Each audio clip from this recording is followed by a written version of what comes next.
नमस्कार and welcome to Bihar civils. मैं हूं आलोक सिंह और आज के इस वीडियो में डिस्कस करेंगे बहुत ही इम्पोर्टेंट 4 जनवरी 2022 के बिहार करंट अफेयर्स, साथ में नेशनल और इंटरनेशनल इवेंट्स भी डिस्कस करेंगे। और हर दिन की तरह आपको पीडीएफ डिस्क्रिप्शन बॉक्स में मिल जाएगा। तो चलिए without any further delay let's start.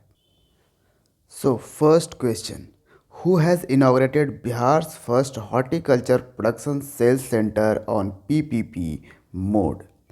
PPP mode पर बिहार के पहले बागवानी उत्पादन बिक्री केंद्र का उद्घाटन किसने किया है?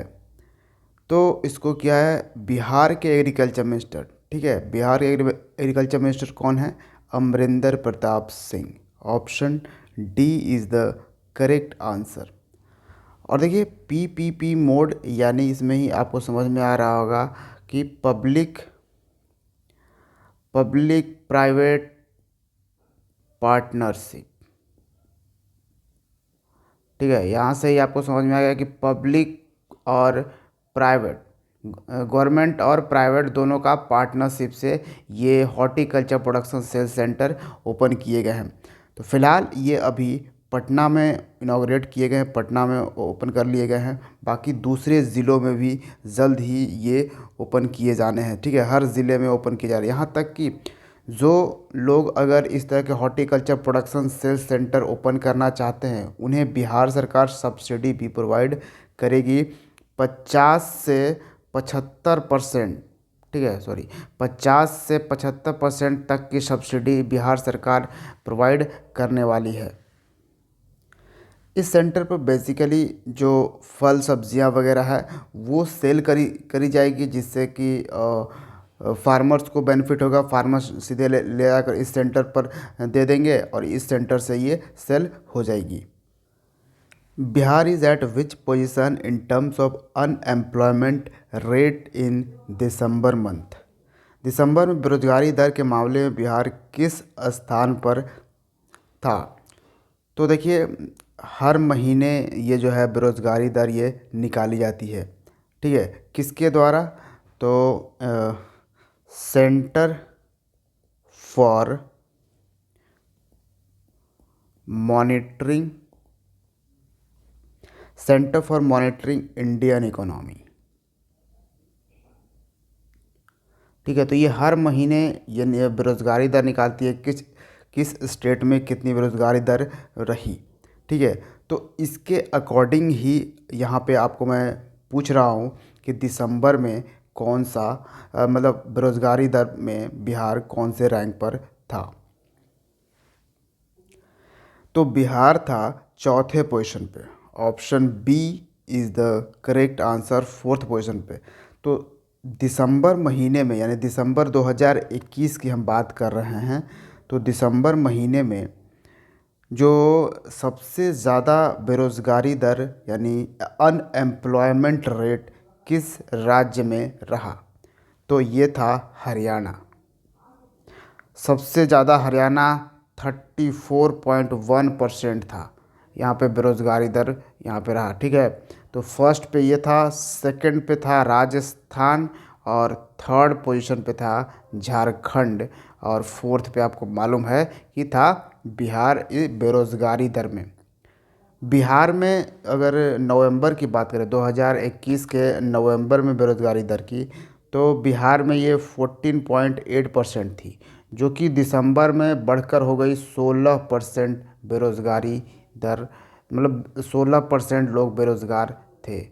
ठीक है, तो ये अनएम्प्लॉयमेंट रेट यहाँ पे आपको मैं बता रहा हूँ बिहार का। Next question: who has taken over as the chief of Indian coast guard? भारतीय तटरक्षक बल के प्रमुख के रूप में किसने पदभार संभाला है? तो अब बन गए हैं VS Pathania.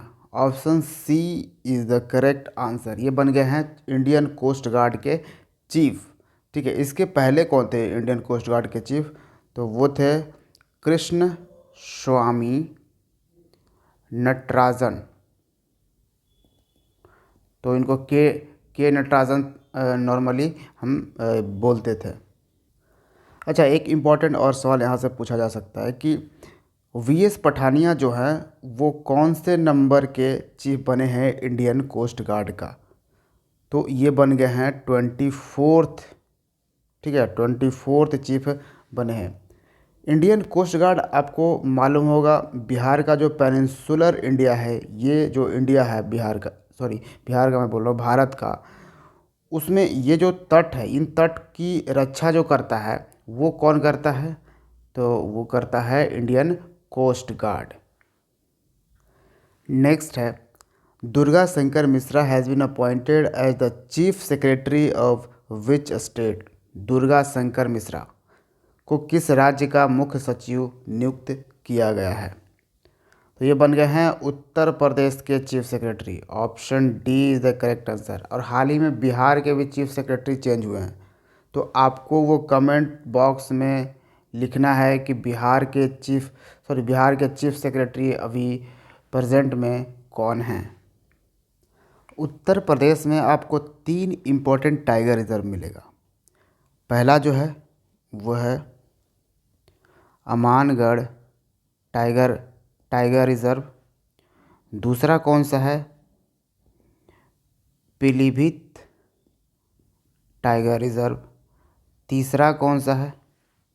Dudhwa tiger reserve. Dudhwa national park भी है, ठीक है, और दुधवा टाइगर रिजर्व।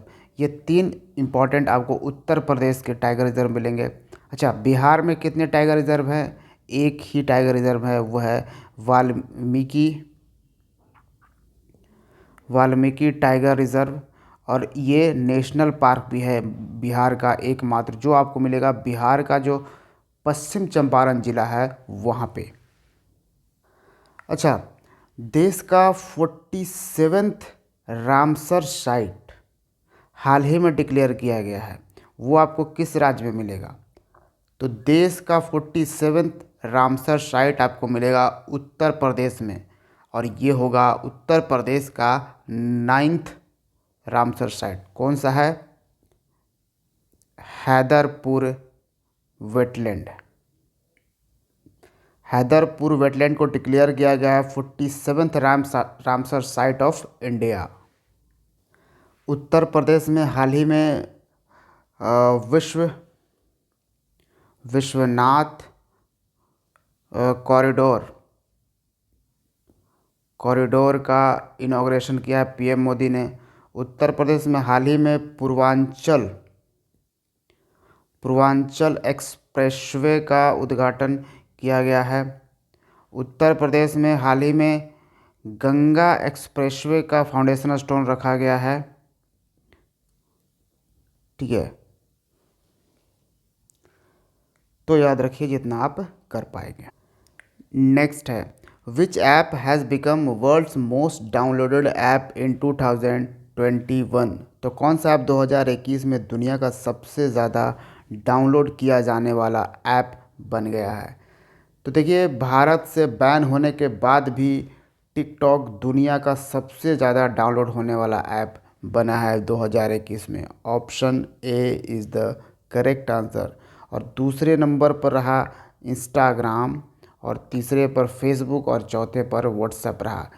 किसके अकॉर्डिंग? तो ये एक ऑनलाइन है, ऐपटोपिया, इस ऑनलाइन साइट के अकॉर्डिंग। नेक्स्ट सवाल, who has become the third Asian team to win the test match in Centurion में टेस्ट मैच जीतने वाली तीसरी एशियाई टीम कौन बन गई है? सेंचुरियन क्या है? ये एक साउथ अफ्रीका में क्रिकेट स्टेडियम है, ठीक है। यह है स्टेडियम, क्रिकेट स्टेडियम है साउथ अफ्रीका में, सेंचुरियन। तो यहाँ पर जो है जीतने वाली तीसरी जो बन गई है वो है अपना देश Bharat. Option B is the correct answer. और बाकी 2 एशियन कंट्रीज़ कौन सी है? देखिए, इस क्वेश्चन में थोड़ा सा मिस्टेक समझ में आ रहा है मुझे। एक्चुअली क्या है कि ये थर्ड एशियन नहीं, बल्कि ये यहाँ फर्स्ट एशियन है। एशियन कंट्री में पहला कंट्री है जो जीता है, और वो है इंडिया। क्योंकि बाकी 2 कंट्री ने जो जीता है सेंचुरियन में, वो तो यूरोपियन है, एक ऑस्ट्रेलिया है, जो जैसे इंग्लैंड है और ऑस्ट्रेलिया, ठीक है। तो एशियन में तो यही आता है इंडिया, तो इसलिए फर्स्ट कंट्री ये हो गया इंडिया, ठीक है। और दो इंग्लैंड और ऑस्ट्रेलिया भी इसमें जीत चुका है। नेक्स्ट है world's longest metro line has been opened in which city. विश्व की सबसे लंबी मेट्रो लाइन कहाँ पे खोली गई है? तो ये संघाई चाइना में। Option A is the correct answer. और मैं आपको बता दूं कि दुनिया का सबसे बड़ा मेट्रो नेटवर्क जो है वो भी आपको चाइना में ही मिलेगा, ठीक है। चाइना ने बहुत ज़्यादा मेट्रो में तरक्की कर ली है। नेक्स्ट है who has been appointed as the chairman and CEO of railway board. तो रेलवे बोर्ड के अध्यक्ष और सीईओ के रूप में किसे नियुक्त किया गया है? ये हैं VK Tripathi. Option C is the correct answer. इन्होंने किसको रिप्लेस किया? तो सुनीत शर्मा को। अच्छा, यहाँ से एक इम्पॉर्टेंट सवाल ये आता है कि रेलवे बोर्ड के तो चेयरमैन और सीईओ समझ में आ गया, वीके त्रिपाठी बन गए हैं, लेकिन अभी फ़िलहाल प्रेजेंट में रेलवे मिनिस्टर कौन है? तो रेलवे मिनिस्टर हैं अश्विनी वैष्णव। अश्विनी वैष्णव ना सिर्फ रेलवे मिनिस्टर हैं, बल्कि ये minister for communication and electronics and information technology, ये इसके भी मिनिस्टर है। Minister for communication and electronics and information technology के भी मिनिस्टर हैं। यानी इन अश्वनी वैष्णव के पास दो पोर्टफोलियो है, एक तो रेलवे मिनिस्ट्री की और एक communication and electronics and information technology की, ठीक है।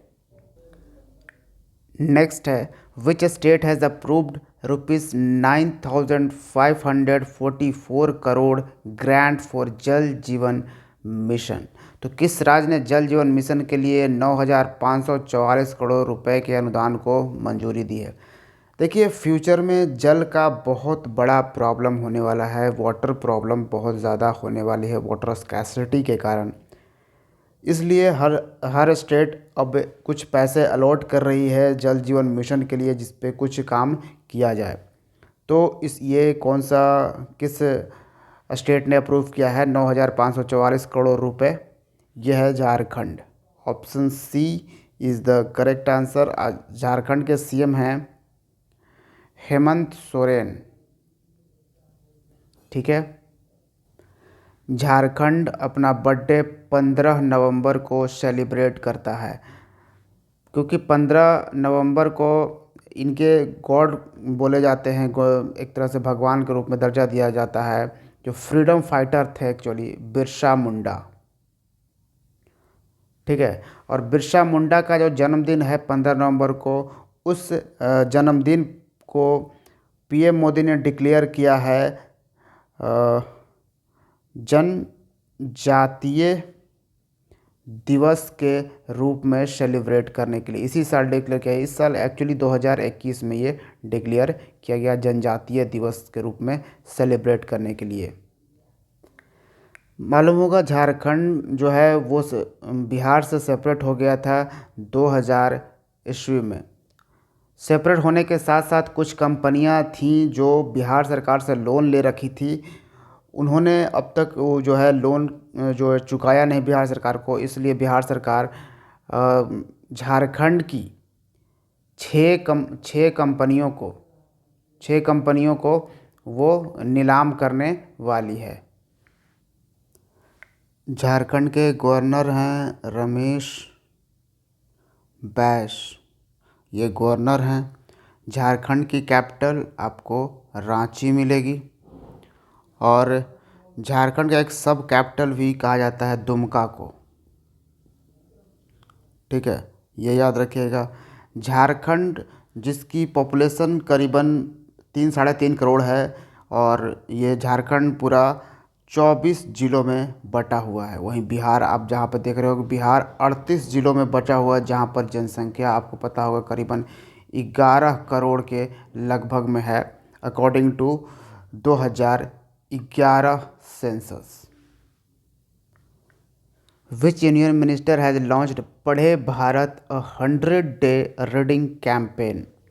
किस केंद्रीय मंत्री ने 100 दिवसीय पठन अभियान पढ़े भारत शुरू किया है? तो ये केंद्रीय मंत्री हैं Dharmendra Pradhan. Option D is the correct answer. अच्छा, मतलब किस चीज़ के मंत्री हैं ये? धर्मेंद्र प्रधान, ये हैं एजुकेशन मिनिस्टर।